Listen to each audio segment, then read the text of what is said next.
कोई iodine test करोगे तो आप देखोगे जो पत्ती जार के अंदर थी वो कैसी हो जाएगी, ब्राउन कलर की, और जो बाहर थी कैसी हो जाएगी, ब्लू कलर की। तो ये एक्सपेरिमेंट क्या शो कर रहा है कि carbon dioxide is necessary for photosynthesis process. हाँ, दोनों में डालो, पत्ती तो पूरी है ना।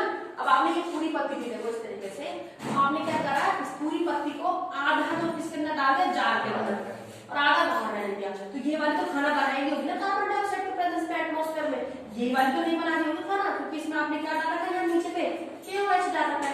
और ये KOH क्या कर रहा है, पूरी की पूरी कार्बन डाइऑक्साइड को क्या कर गया, ये एब्जॉर्ब कर गया, रिमूव कर गया। तो ये जार बिना कार्बन डाइऑक्साइड के, तो यहाँ पे अगर आप इसके बाद में निकाल के इसमें आयोडीन डालोगे ना, तो आप देखोगे ये वाला हिस्सा तो कैसा हो जाएगा, ब्राउन कलर का, ये वाला हिस्सा हो जाएगा ब्लू कलर का। अब ब्लू कलर क्या शो करेगा कि वहां पे खाना बना है। समझ आए बेटा? ठीक है, चलो आगे चलते हैं। नेक्स्ट एक्सपेरिमेंट देखा, to show that oxygen is produced during photosynthesis. ये चारों एक्सपेरिमेंट में से इस बार एक जरूर आएगा, हर बार रिपीट होता है, इंपॉर्टेंट है, बता रही हूं मैं, हर बार रिपीट होते हैं इसमें से कोई ना कोई। और लैंग्वेज में लिखने के लिए आते हैं, या आपका एक्सपेरिमेंट 3 मार्क्स का पूछा जाएगा, 5 मार्क्स में से जरूर आता है बेटा। ठीक है, फिल अप द ब्लैंक्स बना के देखो। यहाँ पे इन्होंने क्या कर रखा है, आपको क्योंकि क्या करना है, आपको ये बताना है कि ऑक्सीजन, आपको पता तो है ही नहीं कि ऑक्सीजन गैस बाहर निकलती है, लेकिन आप उसे प्रूफ कैसे करके करोगे। देखो इन्होंने क्या करा, एक जार, एक उसने पानी के अंदर रहने वाला प्लांट लिया, उसका नाम क्या होता है, जिसे कोई भी ले सकते हो, लेकिन फिलहाल उन्होंने यहाँ पर जो ले रखा है वो ले रखा है हाइड्रिला। ठीक है, उस प्लांट को लिया आपने, क्योंकि वो पानी के अंदर खाना बनाएगा, फोटोसिंथेसिस करेगा, और उल्टे जार में जो ऊपर गैस इकट्ठा होगी ना, जब ऐसा करके ले रखा ना उसने, हाँ, उस गैस को आसानी से क्या कर सकते हो, ऑब्जर्व कर सकते हो, इसलिए उसने क्या ले रखा है, वाटर प्लांट ले रखा है। ठीक है, वरना अगर में कोई और ऐसा प्लांट जो टेरेस्ट्रियल, तो आप उसमें ऑब्जर्व कैसे करके करोगे। ठीक है, तो देखो उन्होंने क्या कर रखा है, ये देखो यहाँ पे सनलाइट भी पड़ रही है, ठीक है, और इस तरीके से जार ले रखा है, और इस तरीके से पन्ना लगा रखा है। देखो तो यहाँ पे ना बबल्स मुझे दिखाई देंगी, ये आपका प्लांट है। ठीक है, ये आपका प्लांट रखा है उन्होंने। तो यहाँ पे जो प्लांट है उसका नाम है हाइड्रिला, आप कुछ भी ले सकते हैं, प्लांट, वाटर प्लांट, इसने हाइड्रिला ले रखा है। ठीक है, और आपका सनलाइट भी मिल रही है उसको, सब सारी चीजें, कार्बन डाइऑक्साइड, सब चीज उसको मिल रहा है, क्लोरोफिल वगैरह सब कुछ है उसके पास। आप देखोगे ऊपर जो बबल्स उठ के आ रही है ना, वो बबल्स क्या है, वो बबल्स कहाँ से आ रही है, वो नीचे बैठा ऊपर से फुआ है नहीं, वो बबल्स जो आ रही है, वो बबल्स क्या है, एक्चुअली में क्या आ रहा है, ऑक्सीजन बन रहा है। ठीक है, वो ऑक्सीजन की प्रेजेंस है।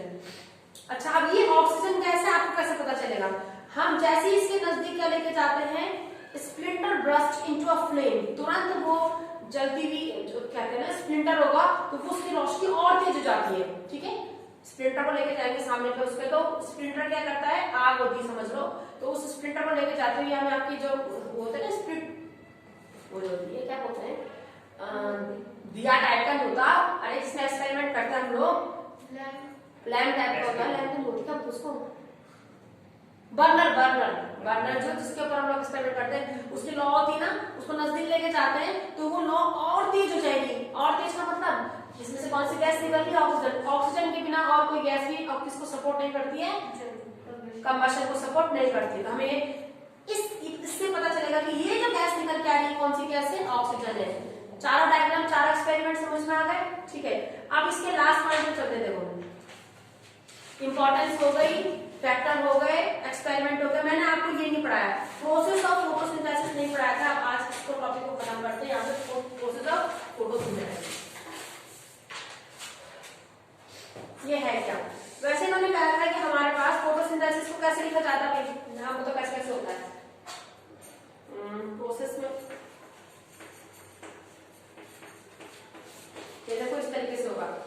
ऐसा होता है ना कि आपने कार्बन डाइऑक्साइड लेते हो, ठीक है, और इन द प्रेजेंस ऑफ वाटर, ठीक, ये सनलाइट की प्रेजेंस में क्लोरोफिल के साथ, ठीक है, ये क्या बनाता है आपका ग्लूकोज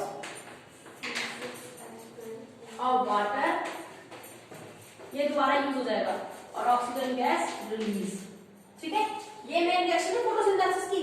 ठीक है, ये रॉ मटेरियल हो गया, ये एसेंशियल पार्ट हो गया, ये फूड हो गया हमारा, स्टार्च वगैरह, ग्लूकोज वगैरह, वाटर भी। यहाँ पे उन्होंने क्या देखा, देखो उन्होंने कहा था सबसे पहली बात, ये सारी प्रोसेस कहाँ होती है,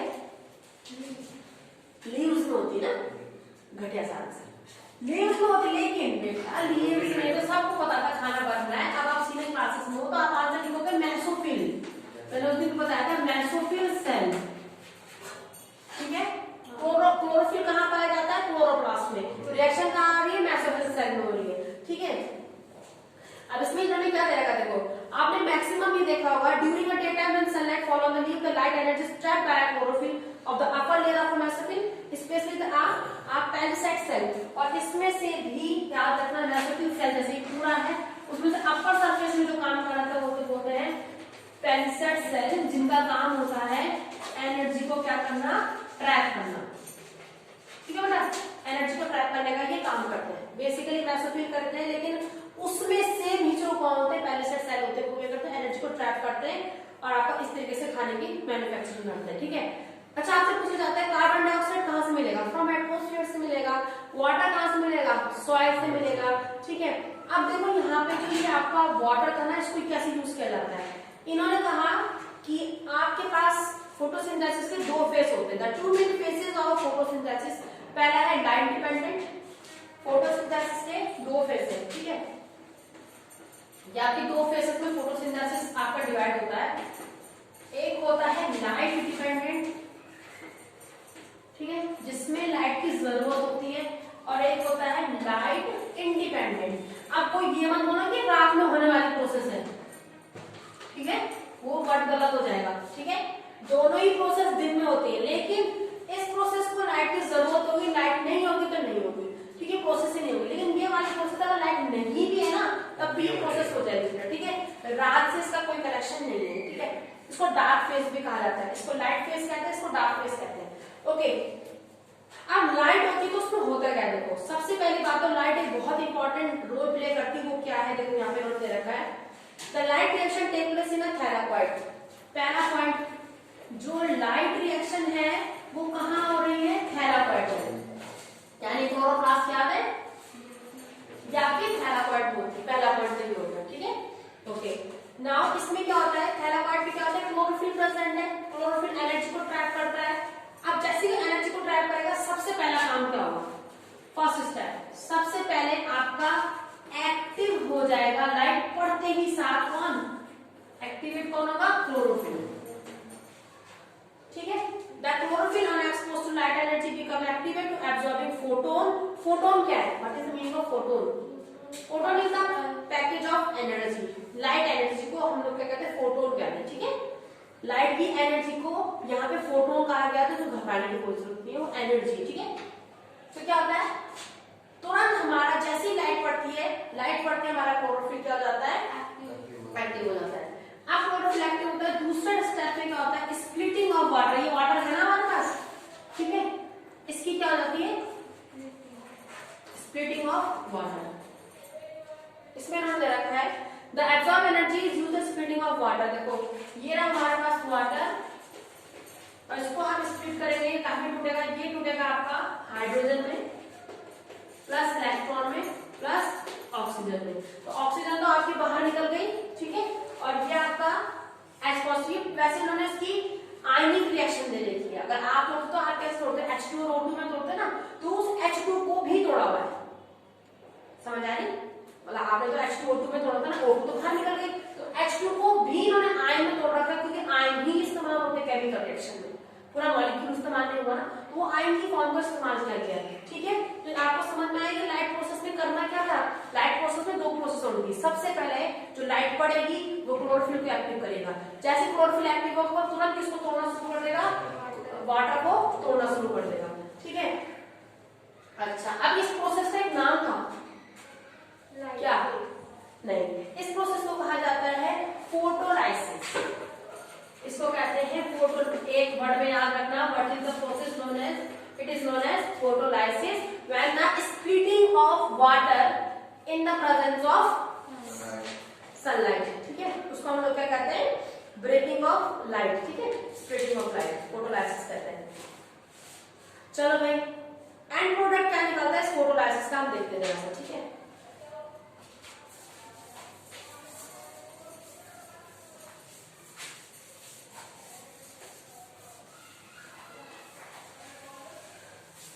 हम क्या पढ़ रहे हैं? फोटोलाइसिस पढ़ रहे हैं। Photolysis defined as the splitting of water molecule into hydrogen and oxygen in the presence of light and grana.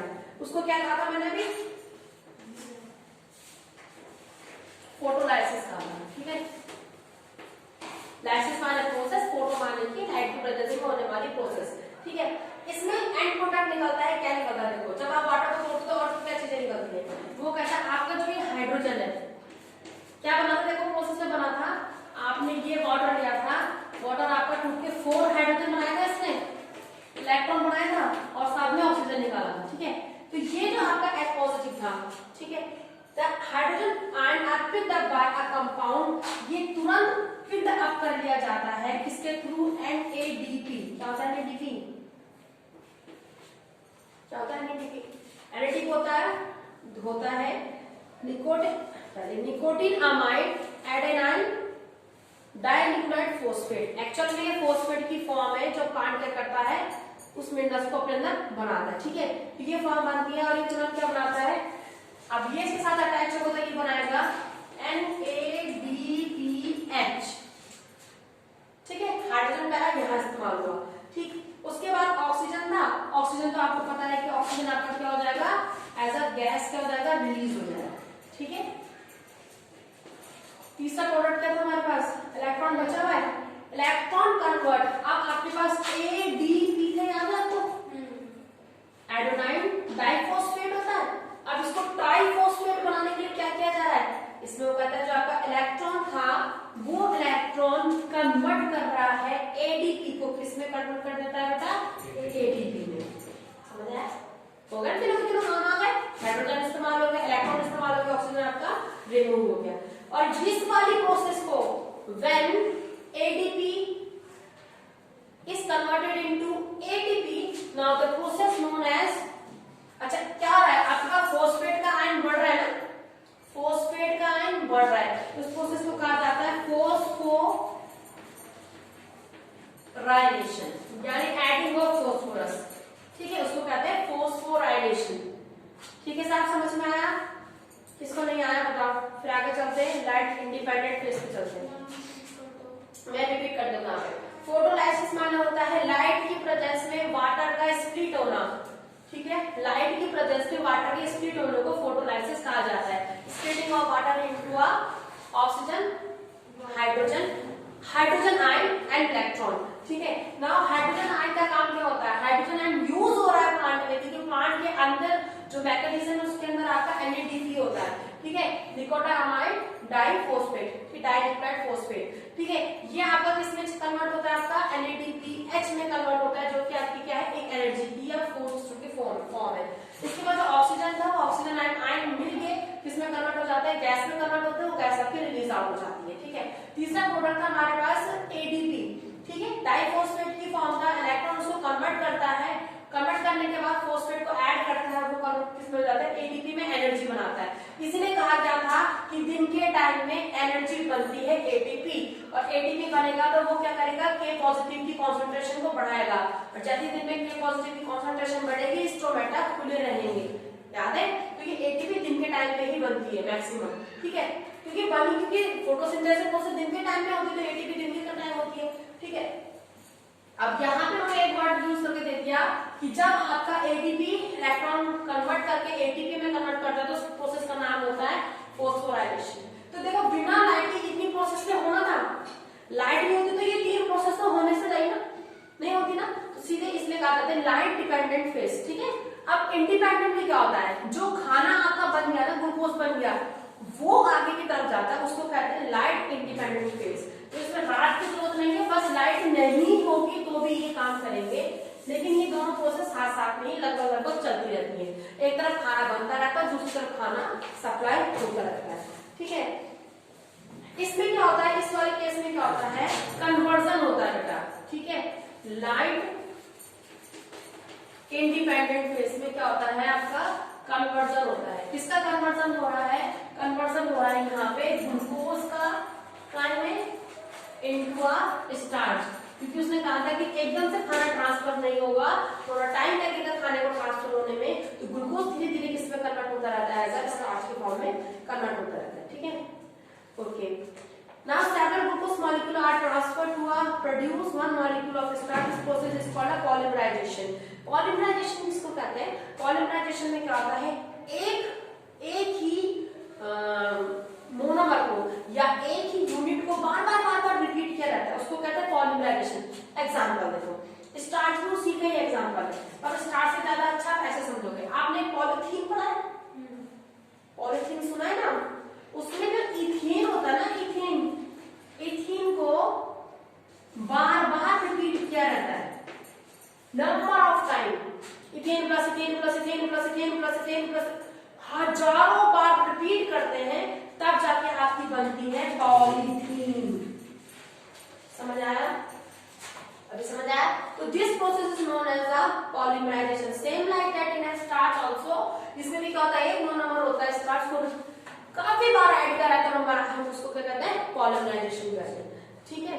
Now some plant change glucose to sucrose. कुछ प्लांट उसको सुक्रोज में चेंज करते हैं, जिसको आप गन्ना कहते हो। अगर ग्लूकोज चेंज नहीं होगा ना सुक्रोज में, तो गन्ना भी मीठा नहीं होगा। ठीक है। आपका which chemical use a disaccharide, जिसको हम डबल शुगर के नाम से जानते हैं। और कुछ देखो, कुछ जगह में ग्लूकोज आपको ऑयल की फॉर्म में चेंज हो रहा है।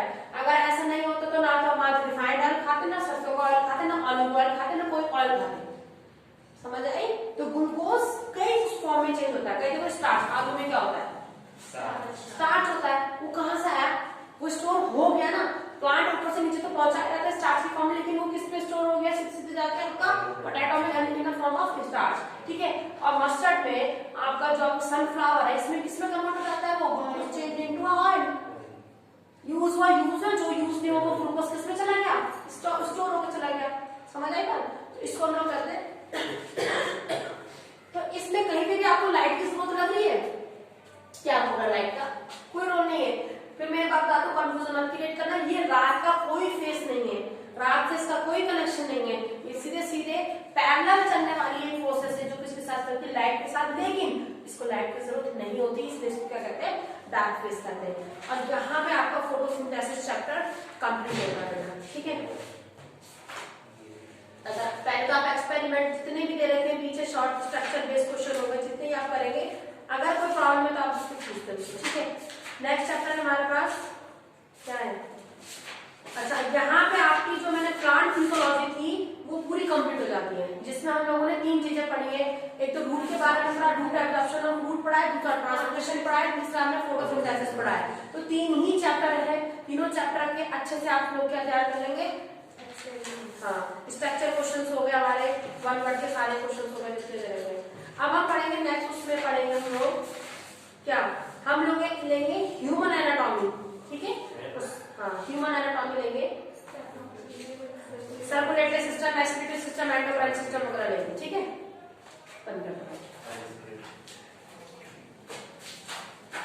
लाल वाला ना।